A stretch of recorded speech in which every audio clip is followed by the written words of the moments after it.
हमारे जीवन में गरीबी क्यों आती है, हमें जीवन में उन्नति कैसे प्राप्त हो। राधे राधे, जय श्री कृष्णा मित्रों। तो एक बार फिर से स्वागत है आपका दर्पण ज्ञान गागर यूट्यूब चैनल में। तो जो भाई बंधु चैनल पर पहली बार आए हैं उनसे निवेदन है चैनल को सब्सक्राइब अवश्य कर लें, क्योंकि आपका एक सब्सक्राइब हमारे लिए बहुत ही महत्वपूर्ण है।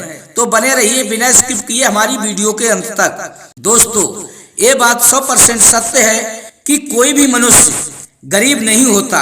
कहते हैं उसकी काम न करने की आदत, आलसीपन और उसकी सोच ही उसे गरीब बनाती है। बुजुर्ग लोग कहते हैं कामचोर आलसी मनुष्य ने 7 कुओं में भरी माया अर्थात 7 कुओं भरा धन को बैठे बैठे खा लिया था और फिर भी उसका जीवन पार नहीं हुआ था।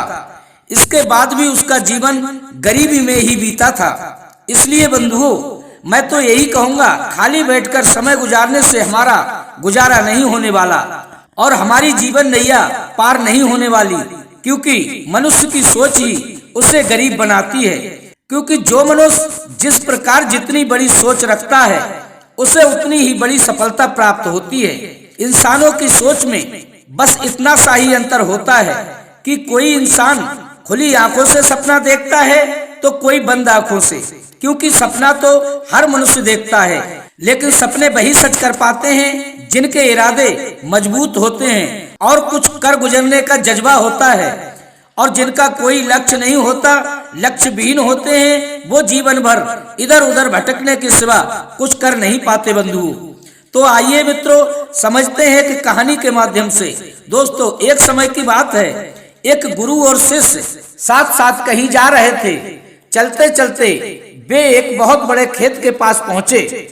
तभी उन दोनों को प्यास सताने लगी और उन्होंने पानी की तलाश में इधर उधर देखा तो उन्हें खेत के बीचों बीच एक झोपड़ी दिखाई दी। तब गुरु और शिष्य दोनों प्राणी उसी झोपड़ी के पास पहुंचकर आवाज लगाते हैं। तभी उस झोपड़ी में से एक व्यक्ति निकल कर आता है, जिसके साथ में उसकी पत्नी 3 बच्चे भी थे।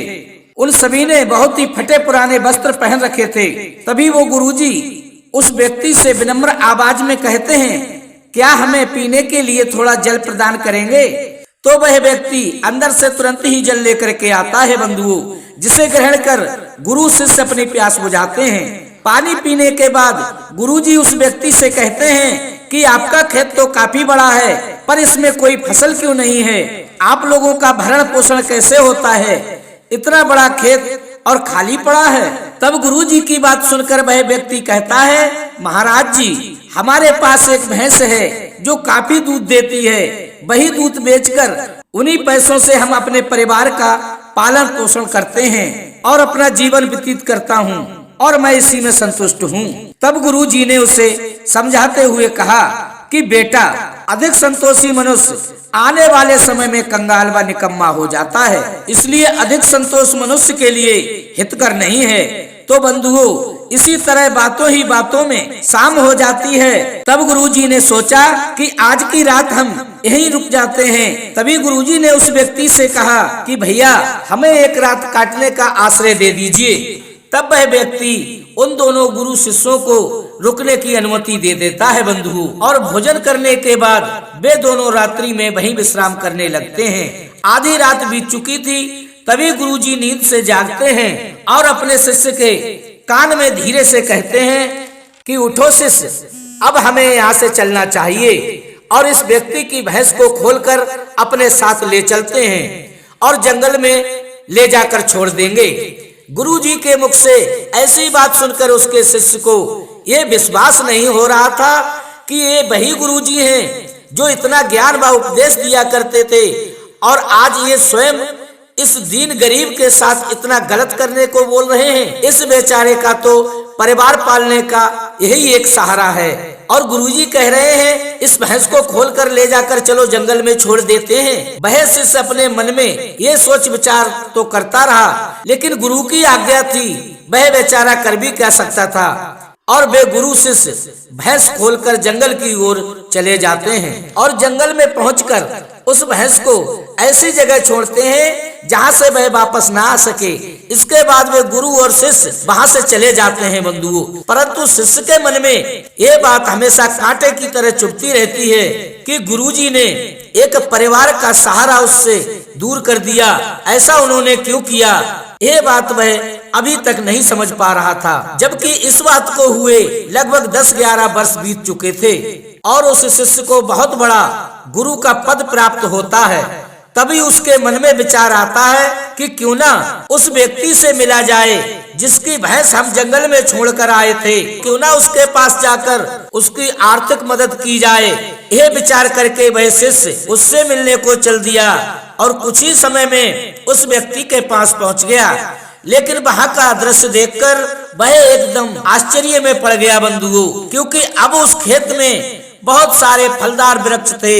वह खेत एक सुंदर फलदार बगीचे में परिवर्तित हो चुका था और उस झोपड़ी के स्थान पर वहां एक आलीशान कोठी खड़ी थी।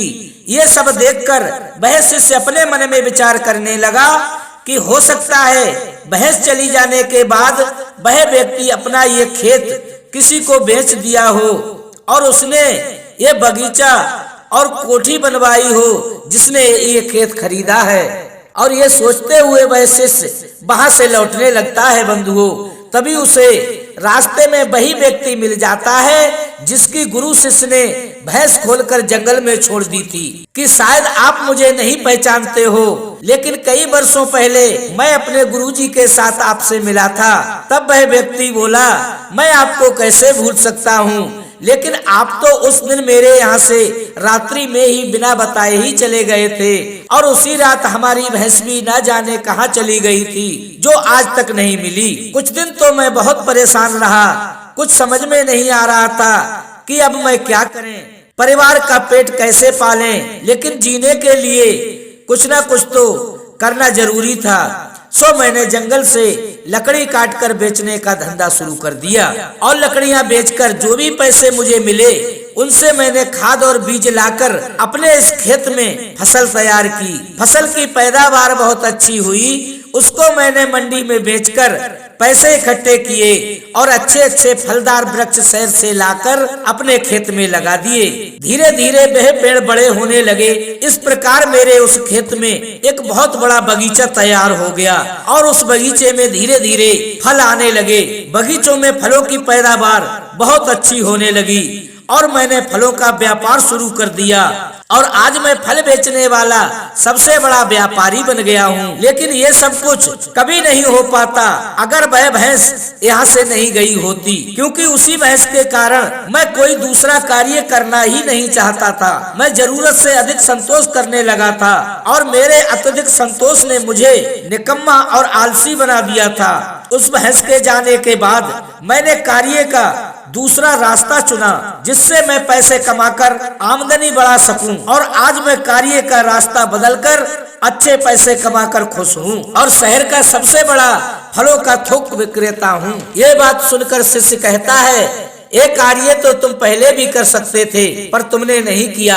तभी वह व्यक्ति बोला, कर तो सकता था परंतु उस समय मेरी जिंदगी बिना मेहनत किए ही चल रही थी। इसी कारण मुझे कभी इस बात का एहसास नहीं हुआ कि मैं भी कोई दूसरा काम कर सकता हूँ। यही कारण है कि मैंने कभी कोई कोशिश ही नहीं की। लेकिन भैंस के जाने के बाद मुझे इस बात का एहसास होने लगा कि मैं दूसरा कार्य भी कर सकता हूँ और मैंने उसी समय ये दृढ़ निश्चय किया कि अब अपनी जिंदगी में कुछ भी करूँगा और अपनी दम पर करूँगा। इसी दृढ़ संकल्प की वजह से आज इस ऊंचाई तक मैं पहुँचा हूँ। मित्रों, इस कहानी को सुनकर इस बात पर विचार करना चाहिए कि कहीं आपके भी जीवन में रुकावट तो नहीं है, और अगर कोई रुकावट है तो उस रुकावट से आगे बढ़ने की कोशिश कीजिए। जो है उसे खोने का भय मत कीजिए, क्योंकि खोने के लिए तो बहुत कम है और पाने की तो कोई सीमा ही नहीं है। पाने के लिए तो हमें बहुत कुछ पाना है। तो दोस्तों, यदि जीवन में अमीर और धनवान बनना है